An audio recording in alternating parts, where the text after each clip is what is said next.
YouTube channel पर आपका हार्दिक स्वागत है।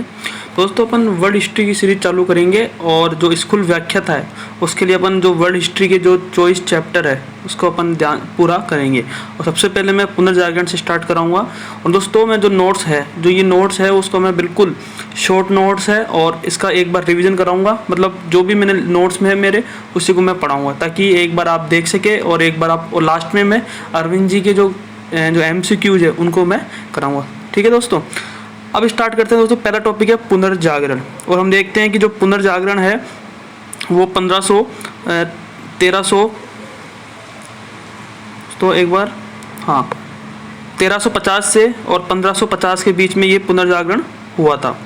फिर देखते हैं दोस्तों, इसका शाब्दिक जो अर्थ है वो है फिर से जागना।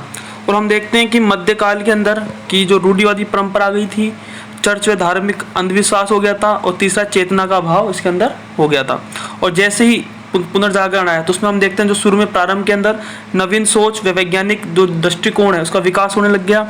और हम देखते हैं धर्मेतर जो क्रियाएं वो होने लग गई थी। तीसरा है कि मानव जो था वो प्रमुख भूमिका में आ गया।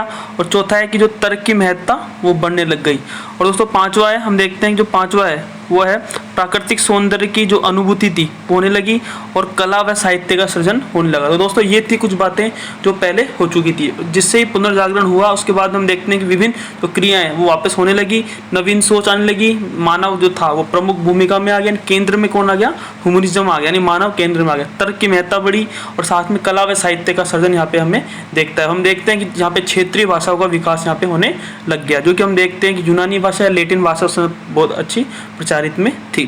दोस्तों, अब बात करेंगे कि जो पुनर्जागरण है वो है एक फ्रेंच वर्ड है जिसका अर्थ है रेनेसां। और हम देखते हैं कि जो पहली बार इसका जो प्रयोग किया गया वो वेसारी ने किया था और 16वीं सदी के अंदर किया था, और इटली का ये रहने वाला था। और जो इसने जो काम किया वो स्थापत्य कला और मूर्ति कला पर इसने काम किया था। और हम देखते हैं कि जो ये क्रांतिकारी परिवर्तनों के लिए किया गया था।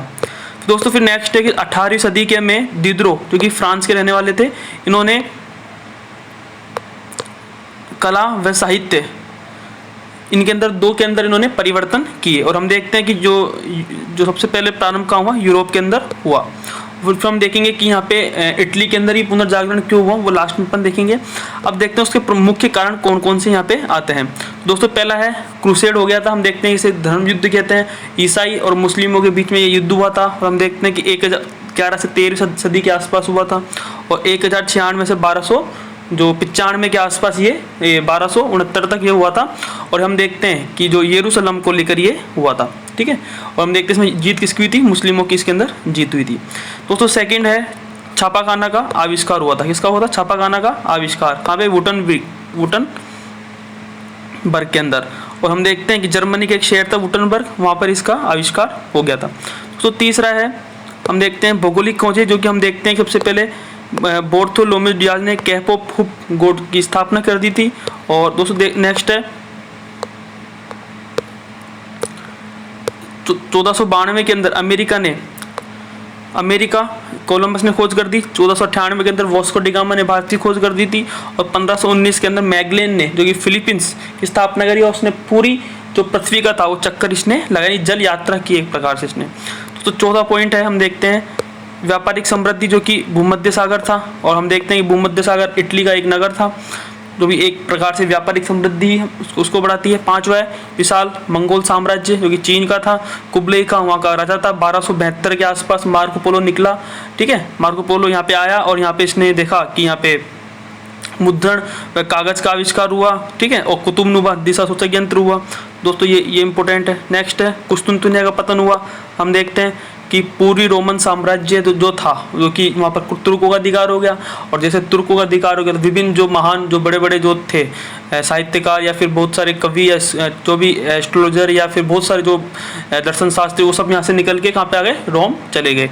ये भी एक बड़ा कारण माना जाता है। कुस्तुनतुनिया के पतन से ही 1453 के अंदर ये हुआ था। और फिशर कहता है कि यही आधुनिक युग का प्रारंभ इसी को ही माना जाता है। दोस्तों, नेक्स्ट है, अब इसके प्रभाव देखेंगे, इसके क्या प्रभाव हुए। तो हम सबसे पहले साहित्य का प्रभाव देखेंगे। तो मध्यकाल में यूनानी व लैटिन जो साहित्य की रचना थी वो किसमें हो गई, बंद हो गई। अब जो पुनर्जागरण में क्या हुआ, स्थानीय भाषाओं को इसके अंदर प्रयोग में लिया गया और साधारण लेखकों का उदय हुआ। इन्होंने ही तर्क के आधार पर मानवीय जो समस्याएं के बारे में लिखा, यानी जो भी मानवीय समस्या है उनके बारे में ये लिखा। दोस्तों नेक्स्ट है, हम देखते हैं पहला है इटली का साहित्य, जो कि हम देखते हैं सबसे पहला है दांते, जो कि पुनर्जागरण का इसे अग्रदूत कहा जाता है और इटालियन कविता का पिता कहते हैं इसे। इसने आम बोलचाल की भाषा में साहित्य लिखा था और इसकी तुलना किससे की जाती है, होमर से इसकी तुलना की जाती है दोस्तों। फिर नेक्स्ट है, इसकी रचना है द डिवाइन कॉमेडी, नाम है द डिवाइन कॉमेडी। सेकंड है द मोनार्किया और तीसरा है वीतो नोवा। दोस्तों 3 इसकी किताबें ध्यान रखना, पहली है द डिवाइन कॉमेडी जो कि नरक व स्वर्ग की बातें करती है, दूसरी है द मोनार्किया जो कि 1339 में इसको जला दिया गया था और तीसरी है वीतो नोवा जो कि इसकी प्रेम गीतों का संग्रह है, क्योंकि बिट्रिस नाम से ये प्यार करने लग गया था।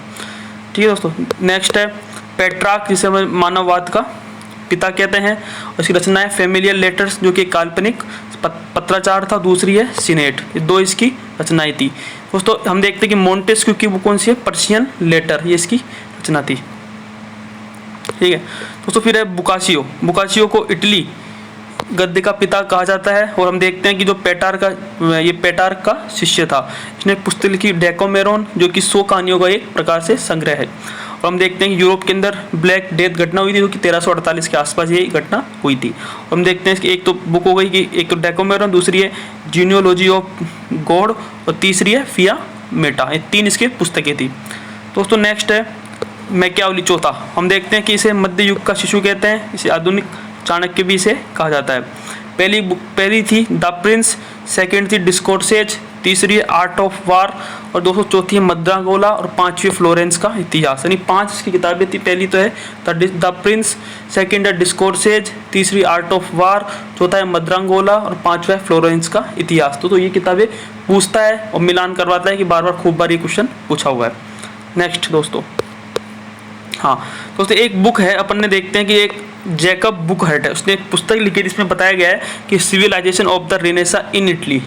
ठीक है, और इसमें बताया गया कि मानव चेतना के क्षेत्र में क्रांतिकारी जो कदम हुए वो किस बुक के अंदर है, जैकब बुकहर्ट की पुस्तक है civilisation of the Renaissance in Italy. दोस्तों 5वीं है फेसिनो, ये फेसिनो भी एक प्रकार इटली का था और हम देखते हैं इसने प्लेटो के संपूर्ण दर्शन का अध्ययन इसने किया था। दोस्तों फिर नेक्स्ट है छठा तासो इसको बोलते हैं। ठीक है, तासो था और इसने हम देखते हैं मुक्त यरूशलम इसने पुस्तक लिखी थी। तो दोस्तों आज के लिए इतना ही है और हम देखते हैं दोस्तों कल अपन पढ़ेंगे फ्रेंच, अपना फिर इंग्लैंड और जो भी छोटे मोटे जो साहित्य है उसके बारे में अपन कल अध्ययन करेंगे। यानी 4-5 वीडियो के अंदर मैं पूरा 3 या 4 वीडियो के अंदर 6-6 मिनट की 8-8 मिनट की वीडियो डालूंगा, उसमें पूरा पुनर्जागरण मेरा हो जाएगा। दोस्तों इंपॉर्टेंट है और इसमें जो छोटे जो है वो डालूंगा और फिर अपन करेंगे अरविंद जी की जो बुक है उसको अपन करेंगे। ओके, थैंक यू, धन्यवाद।